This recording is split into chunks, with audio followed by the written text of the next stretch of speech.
বাংলাদেশ এখন খুব একটা সংকটময় মুহূর্তে দাঁড়িয়ে আছে।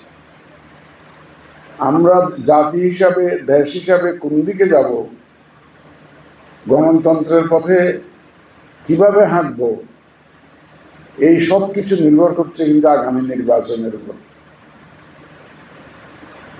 একটা বাহিনীর সদস্য হওয়া ছাড়াও আমরা কিন্তু এই দেশের নাগরিক, আমাদের একটা নাগরিক দায়িত্বও আছে। আমি চিফ ইলেকশন কমিশনার, সেটা ছাড়াও আমি বাংলাদেশের একজন নাগরিক হিসাবেও আমার একটা দায়িত্ব আছে।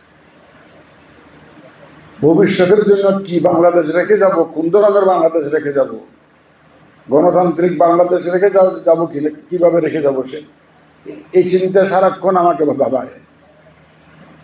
এটাকে একটা রুটিন দায়িত্ব হিসাবে আমরা নেই, আমি ব্যক্তিগতভাবে এটা একটা রুটিন দায়িত্ব হিসাবে নেই, চাকরি হিসাবে নেই, এটা একটা আমি মিশন হিসাবে নিয়েছি, চ্যালেঞ্জ হিসাবে নিয়েছি।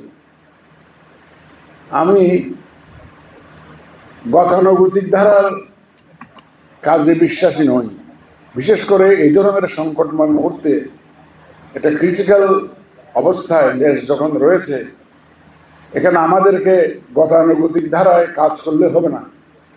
আউট অফ দ্য ওয়ে গিয়ে, যে সাধারণভাবে গতানুগতিক পন্থায় যে ধরনের কাজ হয় তার বাইরে গিয়ে আমাদেরকে কাজ সমাধান করতে হবে।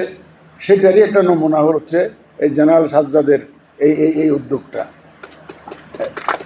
আনসার প্রতিরক্ষা বাহিনীর যে উদ্যোগটা। গতানুগতিক দ্বারা যে ধরনের ট্রেনিং হয়, যে ধরনের ভূমিকা থাকে আনসার প্রতিরক্ষা বাহিনীর, তার অনেকটা বাইরে গিয়ে কিন্তু এই উদ্যোগগুলো নেওয়া হয়েছে।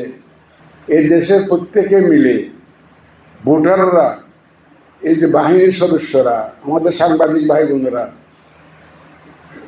রাজনৈতিক দলগুলো, সবার সহযোগিতা ছাড়া একটা সুন্দর নির্বাচন উপহার দেওয়া সম্ভব না।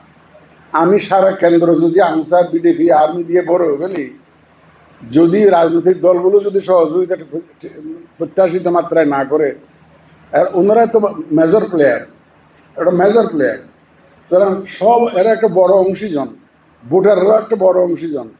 সুতরাং ভোটার, রাজনৈতিক দল, আমাদের সাংবাদিক ভাই বোনেরা, বিভিন্ন বাহিনীর লোকজন, আমরা সবাই মিলে ইনশাল্লাহ একটা প্রত্যাশিত সুন্দর নির্বাচন জাতিকে উপহার দেব।